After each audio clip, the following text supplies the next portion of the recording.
Good day, everybody, and welcome to the first episode of TAMFC, the Assistant Manager Football Chat. I am your host, Nate. And for today's episode, we'll be looking at who is in charge of recruitment at your favorite football clubs. Well, generally, football fans tend to believe that it's the head coach or the manager who's in charge of recruitment and specifically transfers. But this isn't necessarily true. Well, in most cases. This is where we'll be introducing the term technical director. Now, a technical director is not a new term or a new concept. However, it has become more prominent over the last few years in professional football. Technical director, sporting director, director of football, these are generally terms that are used interchangeably in the football industry when talking about technical directors. So according to this article written by Tar Christian Carlson, the former technical director at Monaco, and you can find this article on the Premier League website. According to this article, previously, recruitment was normally at the discretion of the football manager, and he'd often just get assistance from his assistant manager or his head scout. So previously, recruitment at a football club was a real bottom-up approach, where football managers or the head coach would report directly to the board of the football club. An example of this is where millennials and generally fans who enjoyed football in the 90s and the early 2000s would be more familiar with, would be the Harry Redknapps, the prime Jose Mourinhos, Sir Alex Fergusons, and the Arsene Wengers. Now, I'm not saying that this doesn't happen anymore, but previously football managers used to have two very popular styles of player recruitment.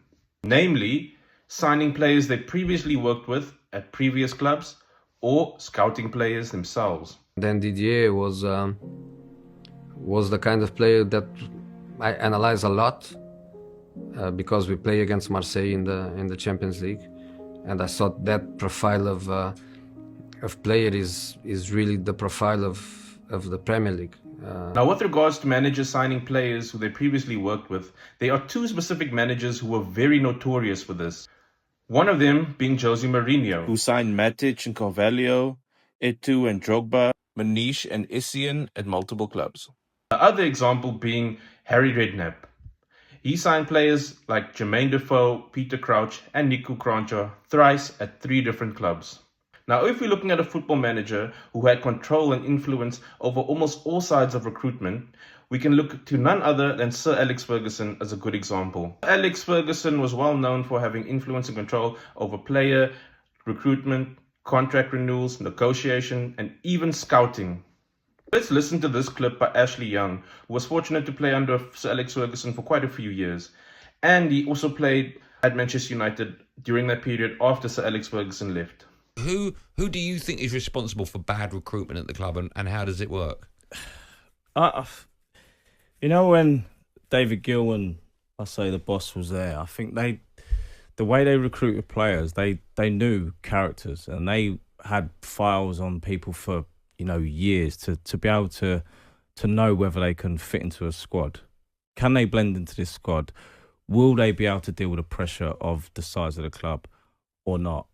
And I think that, once they left, I think it was totally different. Now, it must be said that the role of a technical director and a football manager differs from club to club, especially with regards to recruitment. So basically, a manager like Diego Simeone might have more say or more influence over recruitment than his technical director, whereas a club like Liverpool, the technical director, Richard Hughes, has a bigger say and a bigger influence over player transfers than the head coach and the manager on a slot. So your next question might be, what does a technical director actually do?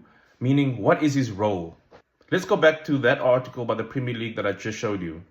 So a technical director is basically an executive with footballing and financial expertise who has the responsibility of footballing recruitment, development, and developing the philosophical side of the club.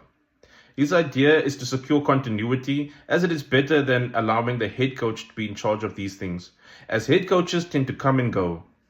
So in an ideal world, a sporting director will lay out a 360-degree strategy for the club, making sure that it's aligned from academy level all the way to the first team. And by this, it means that all teams on the club, including the women's team, have the same development principles and philosophies and working methods. And this is especially important for certain clubs which have a reliance on the academy for first team players, as this basically facilitates the graduation from academy to the first team. A good example of this is Ajax Amsterdam and Barcelona. But technical directors are also in charge of recruitment, which includes the contract negotiations, the player transfers, and sometimes they even partake in scouting themselves. So the technical directors even sometimes have to analyze and decipher whether certain players will match the club's philosophies, principles, and even playing style. The roles of technical directors have actually expanded nowadays, to the point that certain technical directors or sporting directors are in charge of whole footballing groups. For example, Jurgen Klopp at the Red Bull Football Group, and Edu Gasper, who's now in charge of Evangelo Marinakis' football group. Now, to make things a little bit more confusing, certain clubs even have sporting director roles, technical director roles, and director of football roles all at once. A good example of this is Sunderland Football Club, who have their long-term technical director, Christian Speakman, and now a director of football, Florian Gisov. A good example also of football technical directors or sporting directors who've played both roles are Jordi Cruyff and Edu Gasper. Now let's look at some examples of directors of football who are in charge of the recruitment at their respective football clubs. Some good examples of this would be Arsenal, Manchester United, and Liverpool. Now let's start with Ed Woodward. So let's go back to those clips by Ashley Young, who was a senior player at Manchester United during the era of Ed Woodward. People, but in the roles at that time were Ed Woodward, Richard Arnold, and I don't think that they done their due diligence on players to see whether they could fit into the squad and if they had the characters to be able to deal with the scrutiny that comes with playing for Manchester United. Is, like I say, it's the biggest club for me in the world. As a United fan myself, hearing stories that effectively Richard Arnold and Ed Woodward had no idea how to sign a player and what type of player Manchester United needed. They would see the whispers or hear the whispers that other clubs or players they're talking about, and they would recruit players on the back of, well, we can't have them going to City, so we should take them. That's quite a horrific way. It is a bad way. And as you can see from those clips, a lot of Manchester United fans and even sections of the media sort of blame Ed Woodward for Manchester United's decline during the last 13 or so years. And this was primarily down to Ed Woodward's poor recruitment and his lack of long-term planning and vision. He would only mostly sign star players and not look at recruitment from a holistic perspective. Now let's look at another example of a technical director and how a technical director can make or break a football club.